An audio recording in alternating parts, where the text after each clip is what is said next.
My name is Shantell Martin, and I'm the host of What's the Point? This is a conversation series dedicated to exploring why artists create art and the forces that influence us. Join me as I sit down with artists and friends to talk about their reasons for doing what they do and why they continue to create. For me, the point of art is creating your own language. A lot of times when I shoot, I think of how's this going to look in 10 years? I don't really think about the individual colors as much as I think about how they play off of each other. Oh, the point is the journey. And I start to get a sense of what the painting is going to be like. Because the point of art is simply be just to make it. Introducing today's guest, Terry Guy, founder of Secret Walls, the world's premier live art experience. He operates mainly in London and Los Angeles and has worked with top brands like Posca, Apple and Reebok. He wanted to disrupt the art scene and did just that. He founded Secret Walls back in 2006, where artists compete to win by showing off their talents with a live audience. I'm happy to welcome Terry Guy to What's the Point? Your secret wall jacket's quite noisy. Yeah, that's me. That's that rustling, yeah. Yeah. Okay, fantastic. So that's a Man United shirt? It's a new one, yeah. It's the goalkeeper top, and obviously if it's black and white, I want it. Nice. But they never wear it, but I just thought, it's cool. I created, during COVID era, we bought a house out in Riverside and looking for things to do, and basically there's like a basement underneath our house, so I've turned it into a soccer, the wife calls it the man cave, but I suppose it is. It's literally just a Man United soccer room. Shrine. And it has about 30 vintage tops all the way back to the early 90s. And I'm slowly collecting. Gives me something to do in spare time. Got autographed player things on the wall and big TV. Turned it into like kind of a guest room situation. But rare to have a basement in California, but it's like you have to walk through a bookshelf to go down under the house. Oh, really? Like a secret bookshelf? Yeah, like it was already there, which was cool. It was like whoever I bought the house off had built the bookshelf and the stairs, but there was nothing down there. It was just like a dusty, exposed. You were 6 feet underground in the soil. So I just basically built the walls up and made it safe and warm and turned it into a guest room. Yeah. So I just drove to Palm Springs this weekend and we drove past Riverside. Is that what you're talking about? Exactly, yeah. You get the 60, do it like 3 days a week. You go straight past us, Joshua Tree, Palm Springs. So yeah, hour and a half to me, and then it's like another hour and a half to Palm Springs. So you commute in from Riverside? Yeah, drive in, yeah. Oh wow. Yeah. I was getting the train, which actually the train's pretty cool, during COVID, and I was cycling, trying to get fit, but not very good at that. I did that for 6 months, and then it was just the cycling bit from Union to Venice to the studio was so deadly. Even though the bike paths are there, it's like people just want to run you over, kill you. So I kind of gave up on that because I nearly basically saw the end of my life like 3 times with like vans just pushing you out of the way. Yeah. But the train is awesome. But yeah, no, got a car and just drive in. Kind of because it's an electric car. I've got my little sticker, so it allows me to go in the HOV even though I'm on my own. So that kind of helps. I didn't know that. So if you got one of those stickers, you can go in the HOV. No one knows that. Aaron Barr, who you know, right? Aaron, has got a little Tesla, and everyone I know of an electric car doesn't have the sticker. And I'm like, dude, it's like $25. They're actually going to delete the program. It's coming to an end next year, but I've had it for like 7 years. Me and the wife have both got electric cars, and we've used that sticker on both cars. And it's like such a hack because you pay $25 for the whole time. Not yearly, and then you're in the HOV. Oh, no one knows that. Because you're green. But yeah, Aaron was like, I didn't know that either. So I think hopefully he's got one now. So what was the reason and the plan for you to move further out? Because obviously that's a huge commitment and a commute to travel into your HQ. Yeah, COVID had hit. I was living 2 blocks from the studio, which you've been to, Venice and Weston.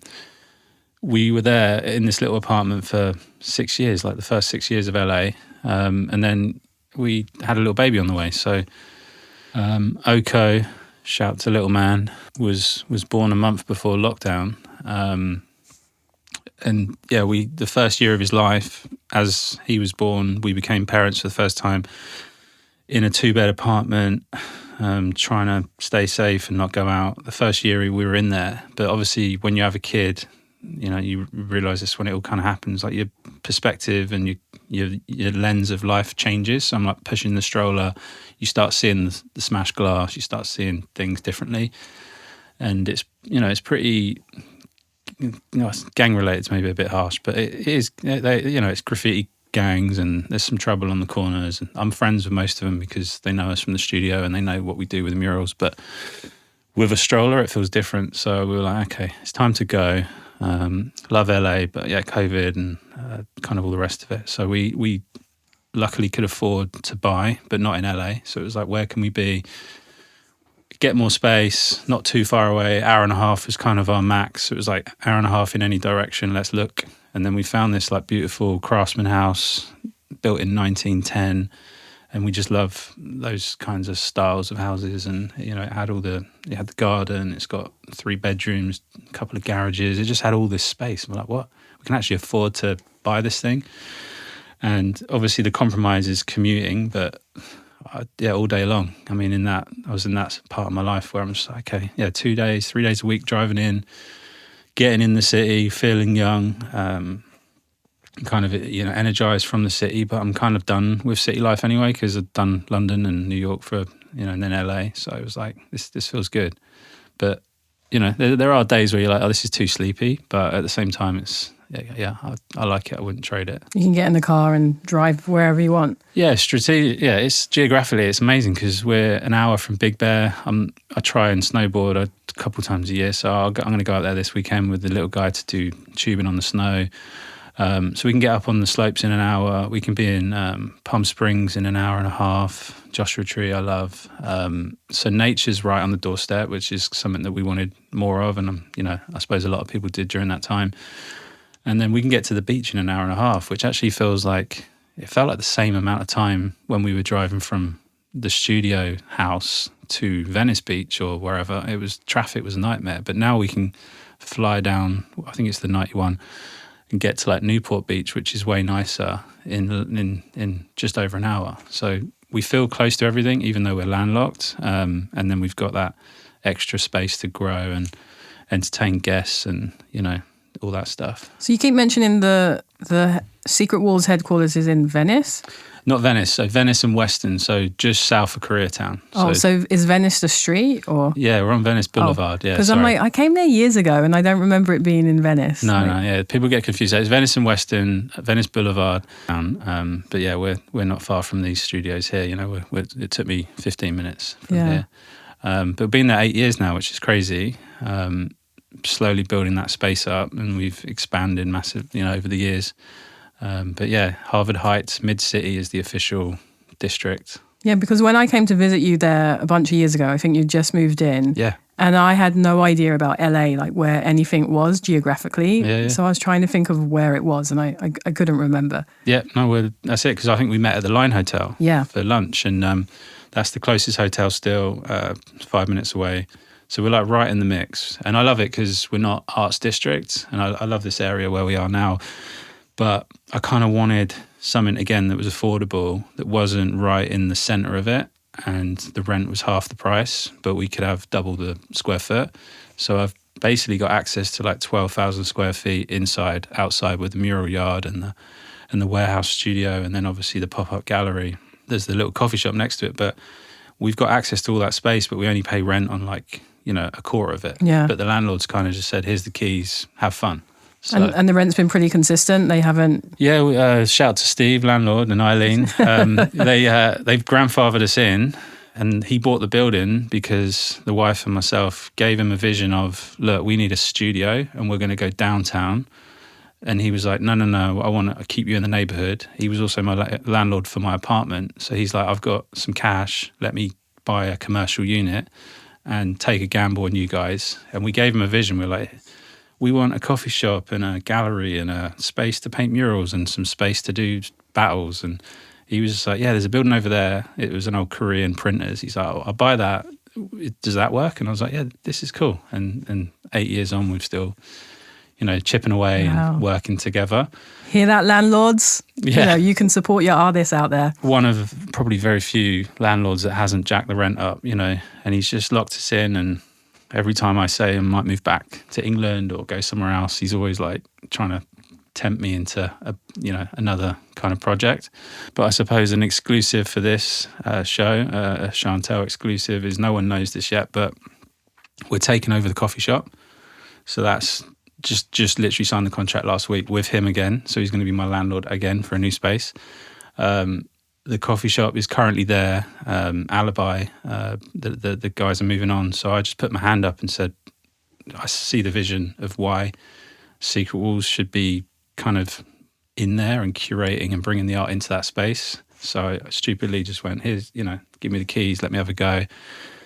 And we're doing it. So we get the keys March 1st. Oh, I love that. So I've got about 6 weeks to build it out and get it back open. It's already busy because of the traffic that comes through. And I've actually partnered up with a fellow Brit who has 3 coffee shops in LA. He's got one in Santa Monica, Beverly Hills. And we've kind of just slowly got together and built a plan. So he's the coffee shop guy, and then I'm going to be the curator of the space with the team and kind of try and bring those like universes of art and coffee together and program in the space. And it just, everything on paper feels amazing, but it's scary because we've never done it before. Yeah. But, see what happens. I love that. It sounds like a dream. I was going to open a coffee shop years ago in New York, and I had all this business plan and, spoke to coffee vendors and, people who own coffee shops and, kind of the main thing that they said to me was like, hire people who are green, like train them up, like just find talented people, but also know like all of the aspects of the company. So like know what it is to sweep the floor, to make the coffee, to do the accounting. And so you're aware of all of the infrastructure. Yeah. But it sounds like you have enough support and people who are already running coffee shops that they kind of, have the routine down. Yeah, I mean, again, I put my hand up without Edward, shout to Edward, coffee shop partner. I didn't have Edward in place when I put my hand up. I said to Steve, I was like, give me the space and I'm going to figure it out and I'll pay rent and work it out. So I put myself in a bit of a corner, but believed in, I would find the right partner. And over a 2-month period, Edward was always kind of a contact that I knew.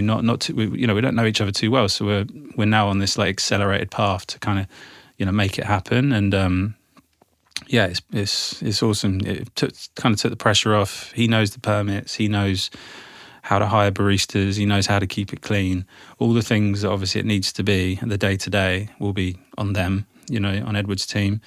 And then our team will be there to, make the walls look pretty and bring artists in, hopefully like yourself. And in my head, I've got all these ideas where insert, artist 1, and it's kind of just blank canvas. I want Secret Walls World to kind of just beautify it every quarter. Mm-hmm. We're still figuring out how often we turn it over, but I think as we get kind of sprinting, the idea is to be as active as possible, and kind of sell merch, sell art, experiment with food and art, let the artist kind of play with the menu, all the things you see in like Kif, ice cream stores, all that stuff, I'm sure, again, we were all inspired by similar things, but there's all that stuff's been in my brain for a long time. So same kind of dream. I was just like, I don't know how to run a food business, but I think there's something there, and it just feels very community, and it gives us another space just to engage with new people as well as fans and old friends that want to come hang and use it as a third space to kind of work out of. So trying to find that balance. And I think I think we spoke about this years ago over lunch. I've got ideas, but I want to take it to artist community, the 20 closest artists I know in LA, and just pulse check everything first. So we've got a plan, but I want to criticize that, and I want to kind of pull it apart and let the folks that I hope will want to come and hang there every day just tell me what we're doing right and what we could do better, or what we're we've got 10 names and we need to get that to 1, and probably in 2 weeks. Yeah. But I'm really reluctant to kind of pull the trigger on anything until we have that first chat with kind of the artist group. I love that. You're kind of crowdsourcing your feedback and your pre-criticism of what's going to work and not. Yeah. And again, what do artists want to do in a space like that? I was riffing with John Bergerman recently, and Kevin Leon's, both New York folks, and Kevin's got a million ideas. We were sat at Decon just riffing for a sec, and he gave me all these like good golden nuggets because he's done stuff with like a bagel shop in Queens, and I was like, dude, there's so much here. so many things I'm not even thinking about, and an artist like that comes into the space. It's so I think the magic's got to be not make it too restrictive, and the branding shouldn't be too heavy, is what my gut's telling me, and to leave it as blank canvas as possible, which is basically Secret Walls anyway, right? It's like put artists on stage, let them do their thing within reason, and have fun with it. You know? So yeah, that's definitely similar DNA to how you operate. It's kind of flow with it and see what happens, and trust in the process, trust in the creatives around you. And I think, again, everything tells me it's going to be amazing. The wife is a little bit nervous because it's not my space, but I think at this point in life, you kind of ready to take a few risks. So. And that's, it's interesting because, not your space, but in a way it is your space, because your space is about, kind of being creative. It's about imagination. It's about kind of thinking about community, thinking about art. And it's just that the canvas or the medium or the industry is different, but kind of the approach and the thought and the intention is quite the same. Yeah. And, with Secret Walls, it's becoming this umbrella for these different kind of subsets of medium and community and access.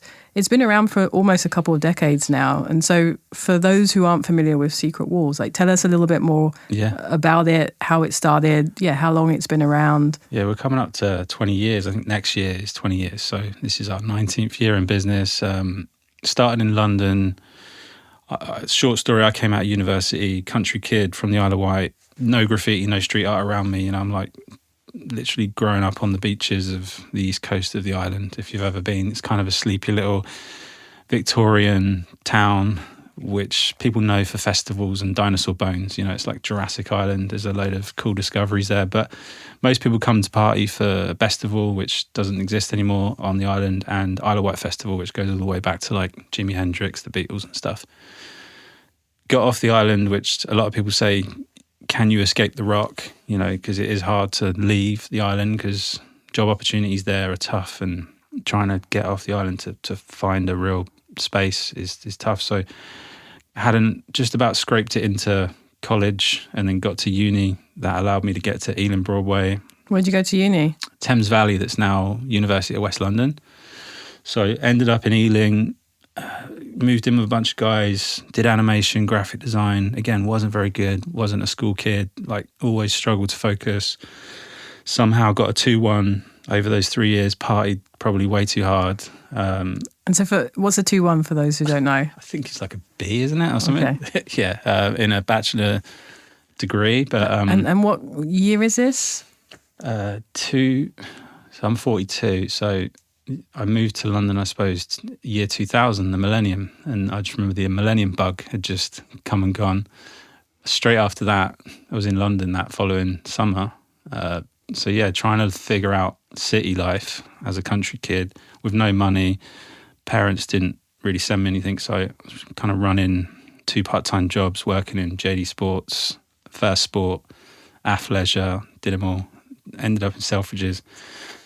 I was also working at Arsenal Football Club, trying to just do security, just because I love football as well. So I was like watching Thierry Henry and the Invincibles. I was somehow scraping some dollars or pounds together during those 3 years to just survive and pay my rent. I was in Camden after Ealing.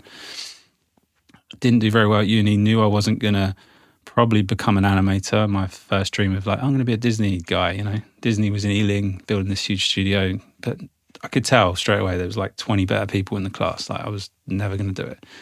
So I come out and I'm running around Soho, giving out my CV. I went everywhere. I went to Crooked Tongues. You remember that? Yeah. Went and saw those guys. Everything I loved, sneakers, art, graffiti, all the stuff that I was starting to consume. Tried to get a job and offered my services for free, and everyone was like, don't really have a position for you. Yeah, and just kind of, ended up at Sky Sports, did some internship on Soccer Saturday, and just hustled for a year with a degree, and just realised again that the future looked a bit bleak. That kind of put the pressure cooker on, because I was in Selfridges, I was making all these friends with all these other people that were in a similar situation, and I now look at what they're doing. There's so many successful folks that come out of that little retail group. I have so many friends that worked in Selfridges. Do you know Irene? And there's she's now head of WMA Music and looks after Burna Boy and whoever else, but we were all just like there dreaming of something in the skate shop department and not really working that hard and kind of dreaming in the back. But somehow it just put so much pressure. It was like make or break moment. And that's kind of when Secret Rules came about. I was sat in my bedroom in a shared house, eating beans on toast, trying to kind of make it work. And Secret Rules just kind of came to the forefront. And it was not in the form it is today, which is, we're known as a live art show, illustration battle, over 90 minutes, again, soccer or football for those that know. At first it was just kind of, I went to Brixton and I was at this thing called Throwdown, B-boy battle. It was amazing. Hersey and all these artists back in the days, it was like a whole nother world. And that was when I really saw graffiti up close. And I was like, wow, there's like graph on the wall, there's B-boys battling. It was in Plan B, I think it was the venue at the time. And I just stumbled in there and I saw the energy, and it was all the stuff that I was into because I was into hip hop growing up, and it was just in front of me. I was like, wow, there's something here. But the art was in the shadows, and it was like before Banksy had kind of exploded. So it was like 20 quid, 30 quid for a canvas. I was like, this is insane. Met the artist and I was like, something told me in my brain that if you flipped it, put the art on stage, put the B-boys secondary, had the DJ kind of in the background, could that work? And we tried it. And I remember meeting artists like D-Face, and these are all just, at that point, pretty unknown. Like D-Face was out painting underneath the freeways. I remember when we were like in those early days. And we did that first show, and it was just meant to be live art in a pub in Camden, somewhere like in the Amy Winehouse kind of zone. And we did this thing and it kind of sold out, and then we sold all the art and sold all the tickets, and we did a few more and they kept selling out. And I was like, now we've got to try and bottle up the format. And that's kind of where the battle process came from. And I was watching like Fight Club and Warriors and all those like classic movies. I was like, and again, sports, heavy influence. I was like, how can we turn this into a competition, like a freestyle rap battle, visual rap battle? And that was that rule set that's still the same today, is what we created, took it to Shoreditch, which also was a little bit edgy and a bit raw at the time. Went to a place called the Juno Bar, and they took a chance on us and sold it out again. And it was like the first battle. John Bergerman was artist number one. Good old John. Yeah, and we just did another one, and they just kept building. And it was a series, and all of a sudden artists like Sick Boy and Inky and all these, I suppose, legends of the game showed up and started kind of messing with it. And then all of a sudden we're on a UK tour and then a European tour, and that's when the sponsors show up. So it was a pressure cooker of need to survive and create my own lane because no one's going to employ me, and then build my community. And luckily Secret Rules was what was kind of born and developed and has sent me around the world for 20 years now. And, I've met and worked with thousands of artists and lots that have been on your show, Gondek, etc. And kind of how I met you, I think, because I was in Japan, I think, when we first met, and you were doing visual DJing. Yeah, I was a VJ. And I'd never seen that before. I remember stumbling in that club and experiencing that for the first time. So that was kind of because of Secret Rules dollars and opportunities that I was even able to go to Tokyo. So yeah, it's been insane. No, it's all kind of trial and error, all made up. So back early on, what need or gap do you think it filled that wasn't there before? Community, right? So kind of country kid in the city, trying to find my people. So that definitely was the moment where I built the crew and then found my space. And then I suppose I realised that I wasn't going to be that artist. So I had to quickly admit and realise that I could play to my strengths and help artists in different ways. So becoming the kind of founder of that concept and producing and curating and I suppose loosely managing the types of artists in that space was kind of where I found my lane and my purpose. It's kind of just been that, year on year just kind of gets bigger and bigger. But I don't know if I answered the first question of what it is, but live art, illustration, battle, but it's not really about winning or losing. Everybody thinks it's a serious thing, but for me, a battle always meant collaboration. So it was like artist one versus artist two, but the idea and the beauty of it for me was you put two artists on stage, they're only allowed to use black paint on white walls, strip it right back to its basics, make it a little bit challenging and fun. Again, put artists in a bit of a pressure cooker and just see what comes out the other end. And kind of in that last 10 minutes, they always kind of meet in the middle and figure out how they connect. Typically, sometimes they will battle and there will be some visual beef in there. I've seen some really funny ones, but usually it is this really cool kind of merging of styles, and it's not just graph or street art anymore. It's fine artists, abstract artists. We've kind of opened it right up, and it's just been a really cool, never-ending project that weirdly was never meant to be the plan, but it's hard to just press stop because there's always something different around the corner. I suppose coffee shop chapter 2 or whatever that is, chapter 20. You just keep growing and keep playing with it. And again, it comes back to, as you said, it's how do you keep supporting your community? Like, support your local artists is what we say. It's on the jacket, it's on our doors, it's what we shout. For me, the passion's always been finding the next gen, and it's cool to know all the OGs and artists like yourself that have made it and done it, and I love that. And there's times where we get to collaborate with all these successful artists in a kind of a commercial moment, but what really kind of drives me is the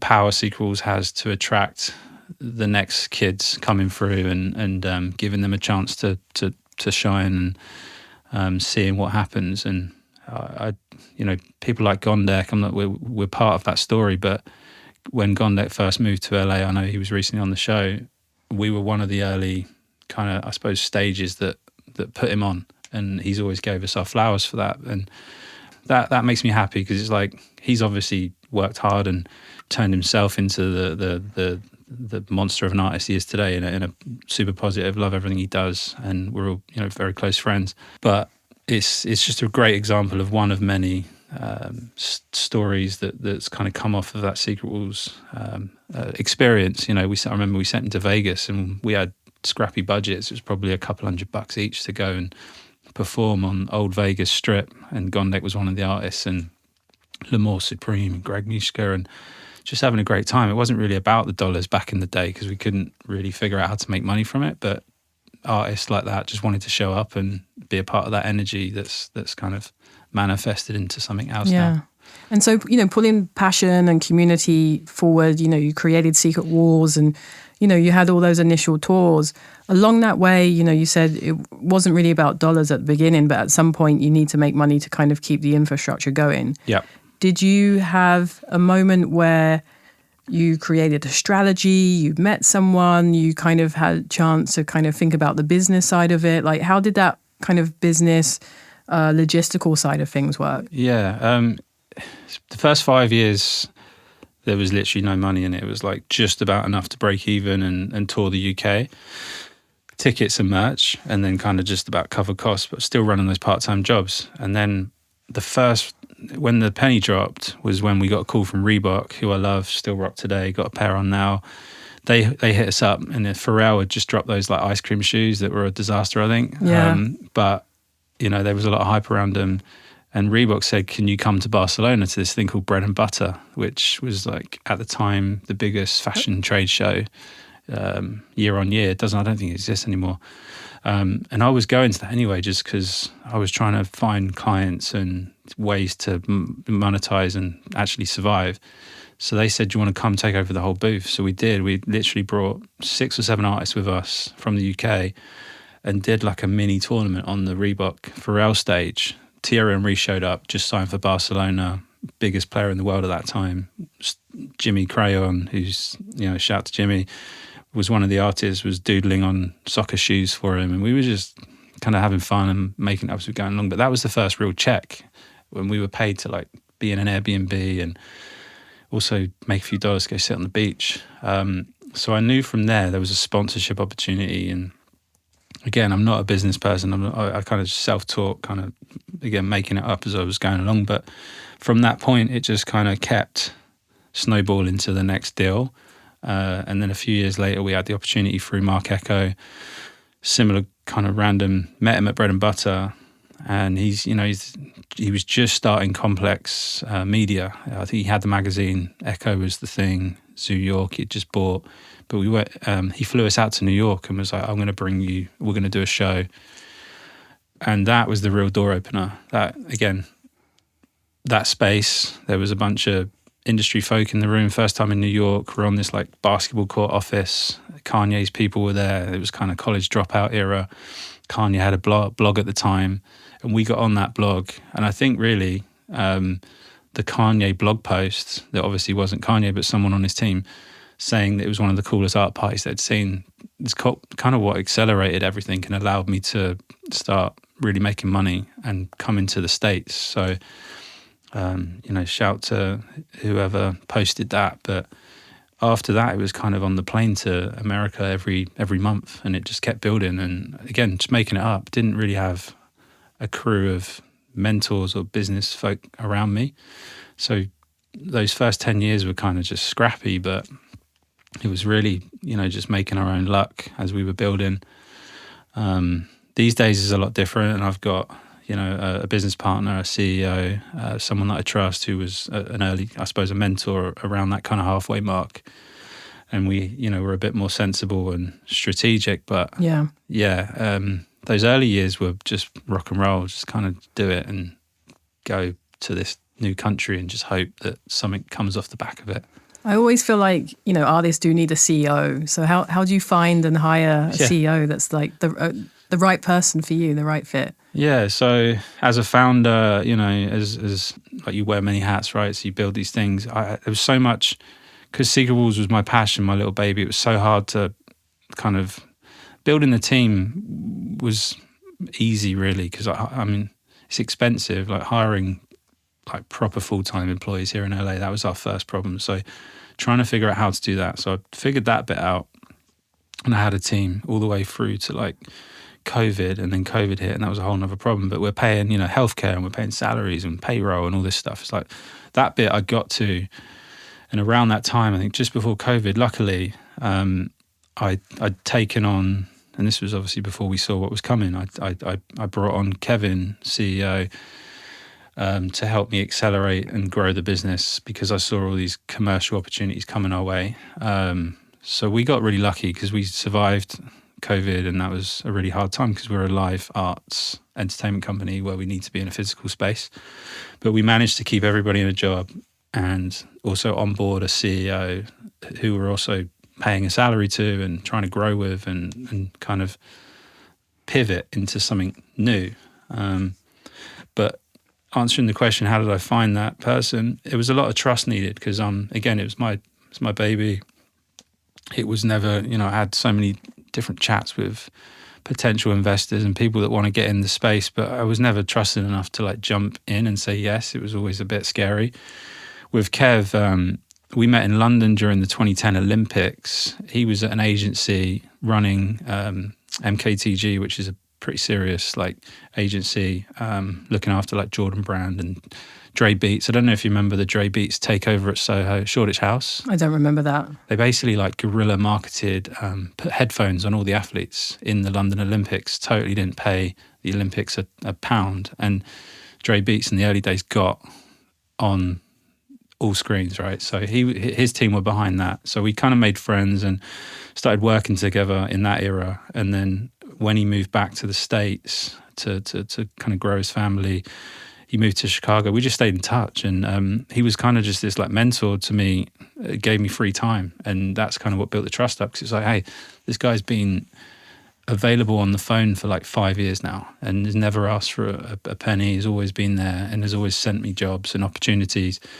And then around that time when he was leaving his job in the States, it just all clicked. It was like, there's an opportunity here to really kind of onboard someone that has all the skills that I don't have. And again, it's admitting your strengths and weaknesses and kind of just understanding that business really isn't my first skill. It's kind of, I've just hustled my way here. And, again, we've been very fortunate, but we've made our own luck through the hard work and the types of talents that we've been able to collaborate with. But you kind of get to that ceiling, which I'm sure you've felt that before. It's like you can only do so much. So yeah, Kev was just an easy transition, and that was when I had to, like, you know, just trust in the process, and you know, you get a bit more serious with it, with all the, you know, the shares and the kind of deal points and things. But it's been great. It's been 4 years, and he's brought so much to the table.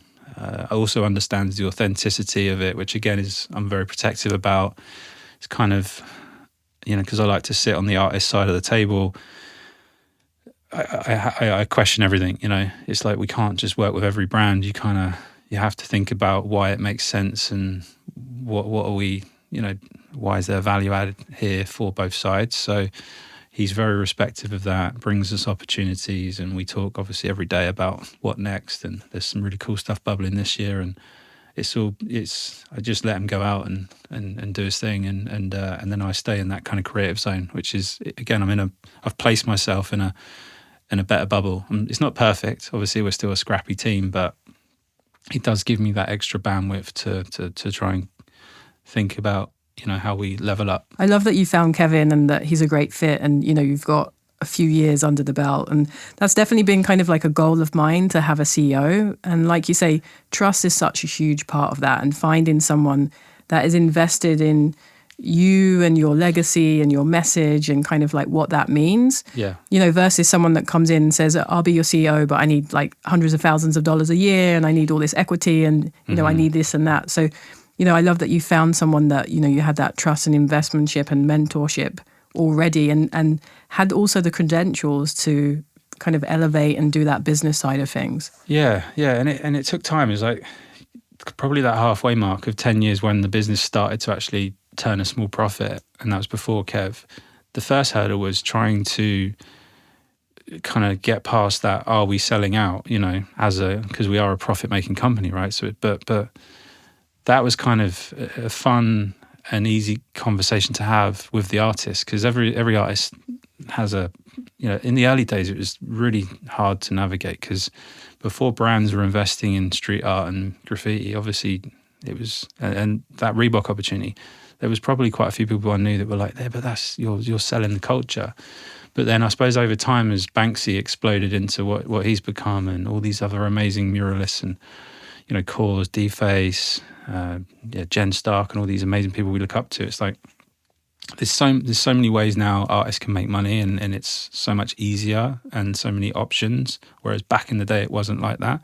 But even in that early stage of kind of 10 years, just trying to stay on the path of authenticity was always was always a challenge, you know, but always something that I was very passionate about, because we had to trust in that and stick to our values and walk in those boardrooms and stand firm. And I know you do that well, obviously, with your collabs.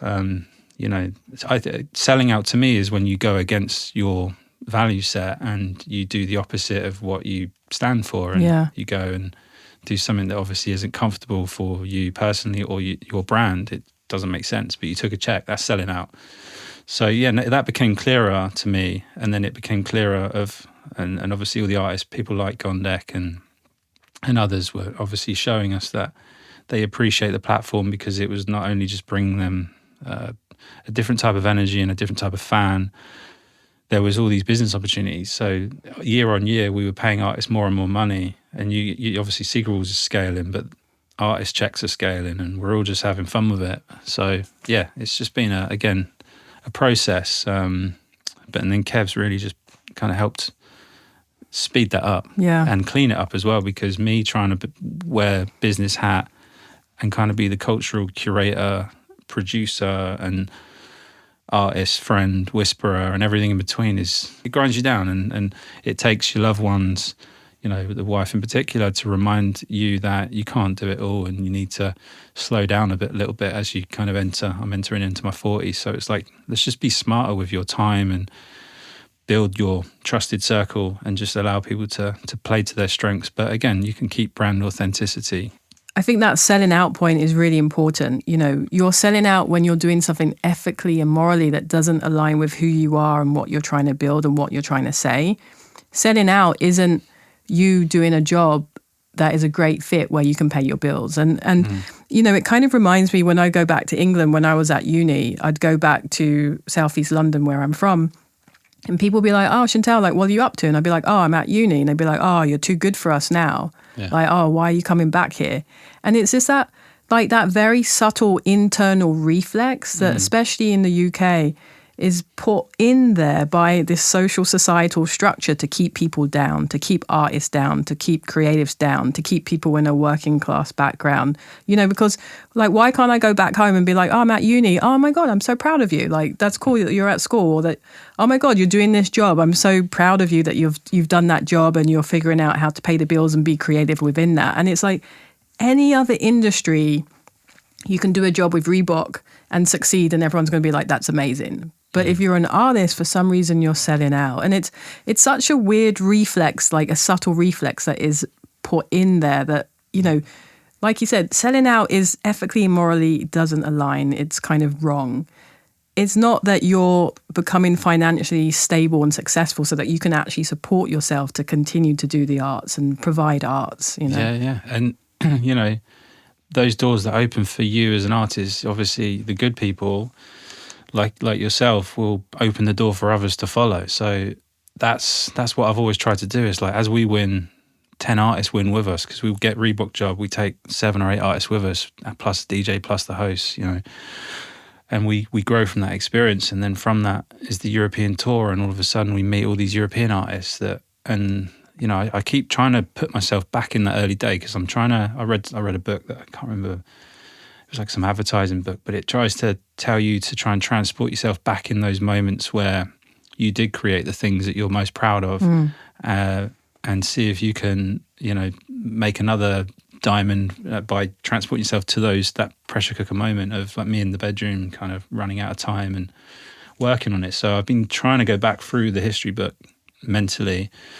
And the European tour, the more I think about it, it was called the Don't Sleep Tour. And it was so scrappy. We had like 25 grand or something from Echo and Casio to jump on an RV bus and go do 8 parties in like 2 months. And again, we're just like, I don't even know how we did it, because we spend, you know, nearly that on one show these days. But somehow we did it. Somehow we got around Europe. We made all these friends. We connected all the dots with like Italian street artists and Spanish, Barcelona, Milan, Paris, and first time going to all these cities, and you come back with all these invaluable experiences and contacts, and still thinking about the stories. And artists still talk about that tour, about some of them travelled for the first time, because around that time, I think, what do you call it, budget airlines had just started. So we were putting people on like EasyJets and Ryanairs, and people hadn't travelled before, and still thank us to this day for sending them to Poland to go battle and hang out for 3 days and drink beer with a set of Polish artists, and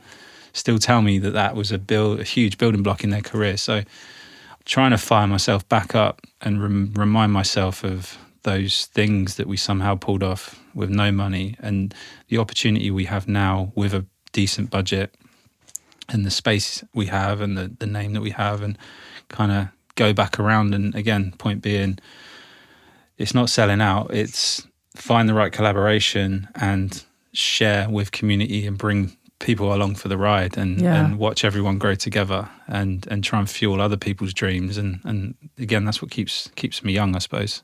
And that's always a nice thing to imagine, you know, like young Terry, if young Terry could see what Terry now has, you know, it's like this legacy of 20 years of creating these incredible events like around the world, having a headquarters, a team, a CEO, taking on a coffee shop, you know. Mm-hmm.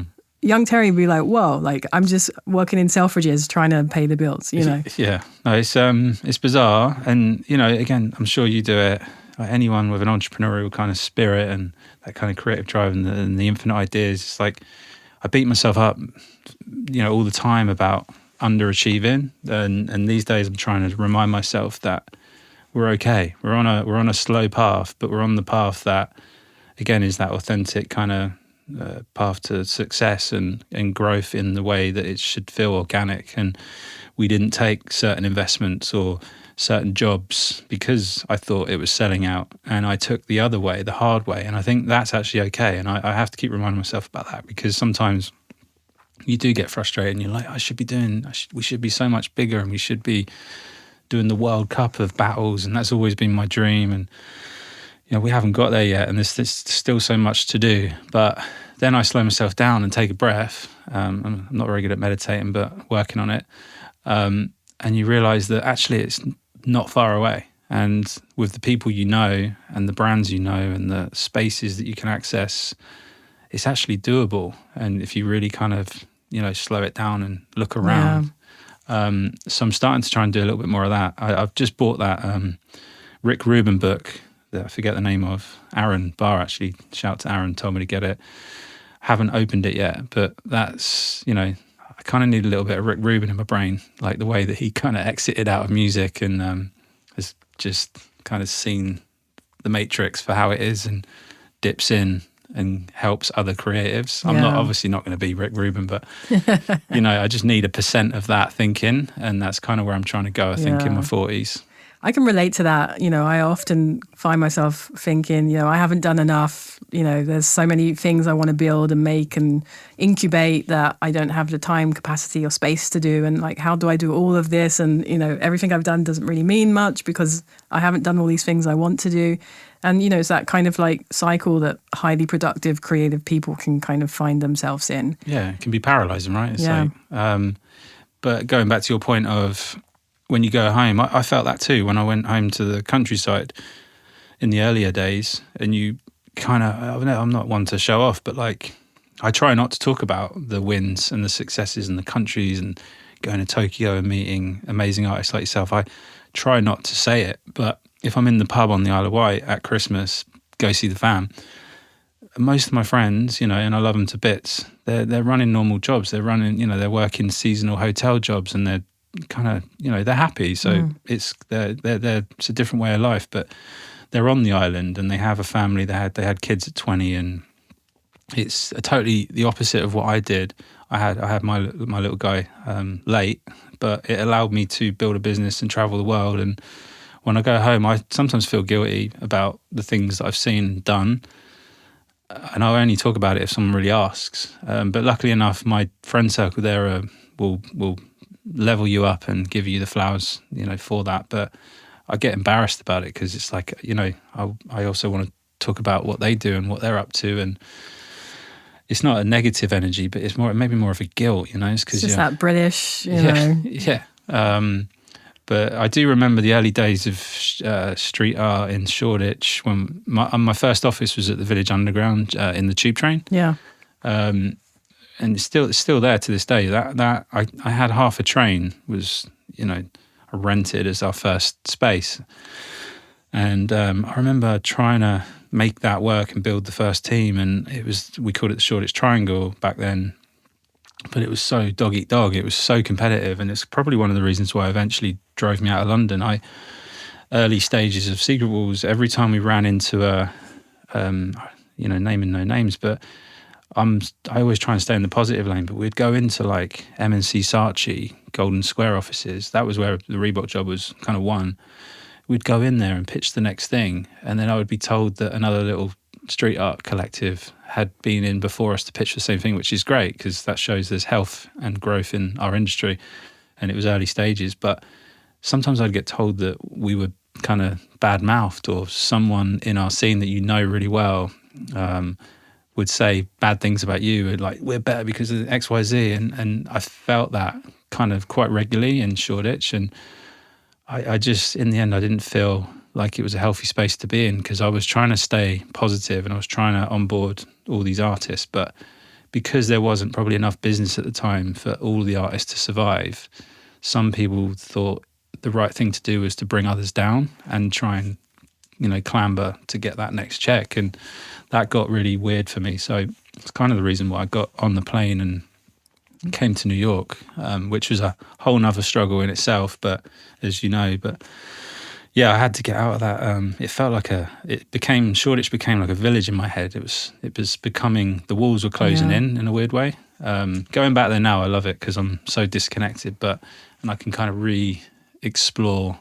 East London and London in general and be a tourist, and I don't really have business there like I used to. But yeah, that was a really pivotal moment for me. I kind of had to recognize that I needed to find a different space, and it's kind of, explore what the American dream looked like. Yeah, collaboration over competition, unless that competition is healthy. Yeah. And so 20 years of work with Secret Wars. Have you been documenting, those early days, those first 10 years, you said it's like pretty scrappy. I'm sure you weren't thinking about, kind of the future of it or the legacy of it and, kind of doing all these tours. Like, has that been documented? Do you have it? Are you categorizing it, cataloging it, doing something with it if you have it? Yeah, so lots of people telling me we need to release a coffee book for 20 years. So I probably should, now that we've got ways to create. I'm really bad at like writing, right? So now ChatGPT exists. I can work with my AI robot and actually maybe write a draft book and then find a real copywriter. But I've got all the content, which is not maybe not all of it, but 90% of it. Pictures on the earliest digital cameras, and when we started, I remember MySpace had just kind of come on board. Tom was the thing, it was really paper flyering at that time, word of mouth, but we did have MySpace, I think, which was really bizarre. And then that obviously grew into what it became. But yeah, Blogspot, I remember that.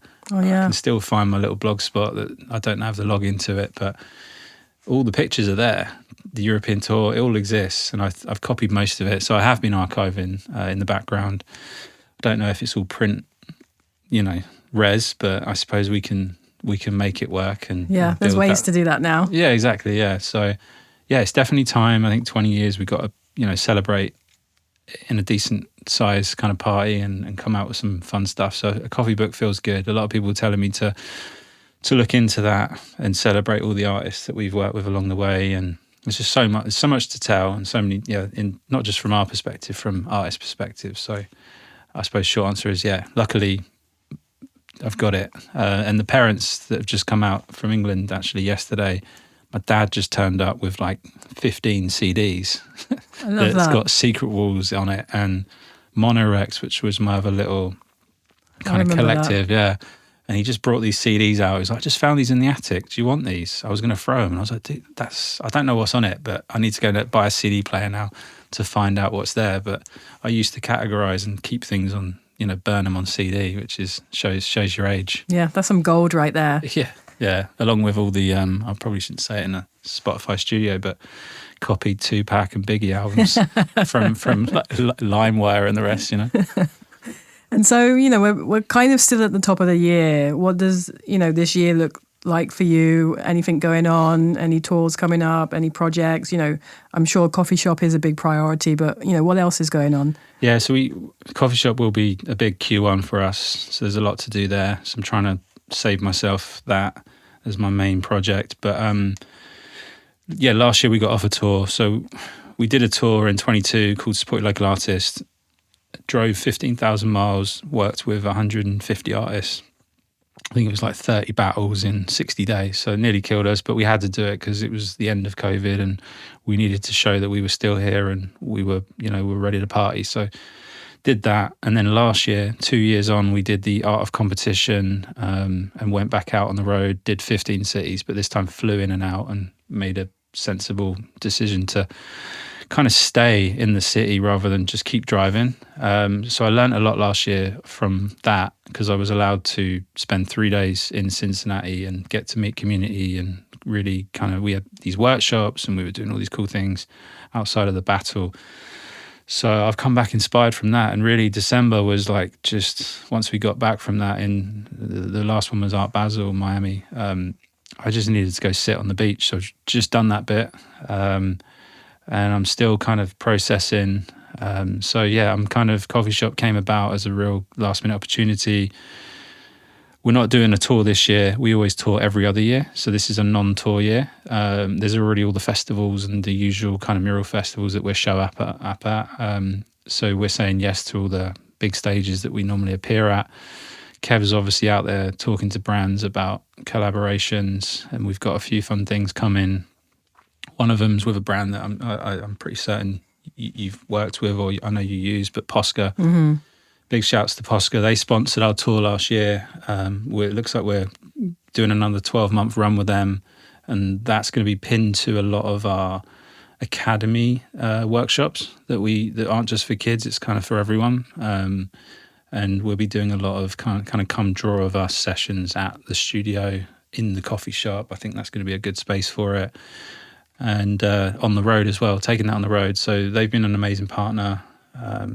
So yeah, I think personally, and Kev will, is always needing more of my time, and again, small team, but I really want to double down on the campus and the academy, less battles, more community kind of programming. And I think that's the other reason why the coffee shop's going to be a big part to 2025. But the cool thing again is we have a bigger plan, and again, this comes with structure and team. We're already working towards the Olympics in 2028. For us artists, our athletes, we've always said it. I said it 20 years ago. The arts used to be in the Olympics. There's a Smithsonian article on it. Oh, really? Yeah, no one knows. And you could win a gold medal back in the 40s, I think. It was in for a few games for sculpture design, bronze sculptures. There was painting, speed painting. I think there was spoken word. And then it got deleted in the, I think, early 40s. So I referenced that at the very start. And that moonshot goal is now becoming more of a reality now that the Olympics is coming to town. So we've put all of our kind of energy into just continue to manifest that artists or athletes, Secret Walls Olympics, whether it's official or not, we're going to do something, on a big scale. And I think everything ladders up to that. So doubling down on LA and believing in, the power of the city and the energy and the artists that are here, and working towards that 28 moment is kind of the bigger goal. Amazing. And where can people find you? Online or? All of the above. Yeah, Secret Walls on Instagram. We don't really use X for obvious reasons anymore. Really just Instagram is kind of our jam, and then physically come through and grab a coffee, from say mid-March, 2272 Venice Boulevard. We're there. So again, I want the doors to be open every day. So to come drink with us, come hang with us. So I love that. And then just to kind of close up, I love to ask the question of what do you think is the point of art? What is the point of art? Good one. Just to bring joy. I mean, it sounds a bit cheesy, cliche, but we use the power of art to inspire people to smile. It's that's what I love about our workshops, and I think that's kind of what we were riffing on a few years ago over lunch, was the power of those sessions and what you do as a performance, whether it's a mural or an on stage kind of performance, but it's trying to put smiles on people's faces in crazy times without going into all the madness that's around us. But I think us as artists, as a community, we have a huge role to play in kind of keeping things looking a little bit sunnier. And I think that's kind of why we get up in the morning and keep going. So just joy. Maybe I don't know if joy is the right word, but just try and make people smile, bring them in, and just draw with us. Yeah. You don't need to be a professional artist to come hang, just come turn up at a Shantell show or a Secret Walls and introduce yourself and just take it in. So, I love that. Yeah. Well, it's been so nice catching up. It's been a good few years, so now we shouldn't leave it that long. Yeah, for sure. So I'll catch you on one of your days where you're here in LA. Yeah, definitely. Let's talk. See if you want to do a little coffee collab or something. Yeah. No, I love that. Since I'm a local artist now I live here in LA. There you go. There you go. Well, thank you, Terry. It's been so nice catching up. Cool. Thank you for having us on the show. Cool. Cheers. Cool. Cheers. Thank you for listening to this episode of What's the Point? Recorded at Spotify Studios in Los Angeles. Check out our website made by eat.studio. Grant Alexander Peters does our theme music, engineering and editing. Research and pre-show preparation are done by Vern Molidor and Joyce Adams-So from the Shantell Martin studio team. If you like this episode, please consider subscribing to the podcast and leaving a nice 5-star review. Don't forget to check out the show description for more information on today's guest. And you can follow myself and the podcast on Instagram at Shantell_Martin. What's the point?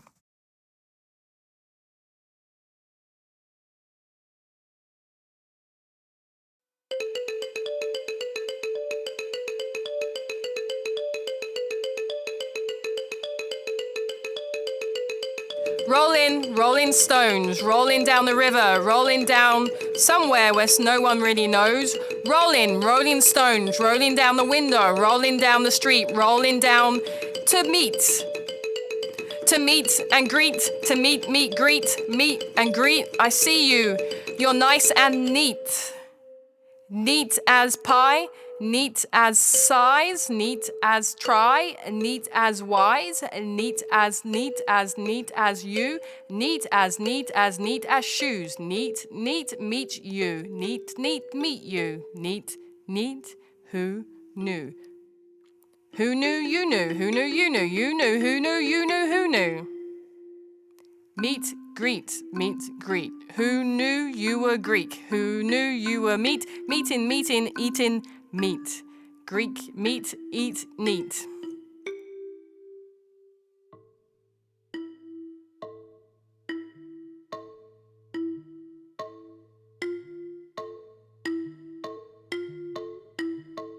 Right, left and right, left and right. Step that foot, step that foot, left and right. Forward, back, forward, back, forward, back.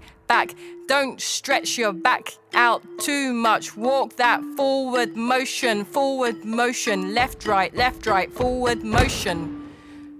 Drawing abracadabra orange pies. Drawing abracadabra in your eyes. Drawing abracadabra orange pies. Drawing abracadabra in your eyes. Drawing abracadabra orange pies. Orange pies.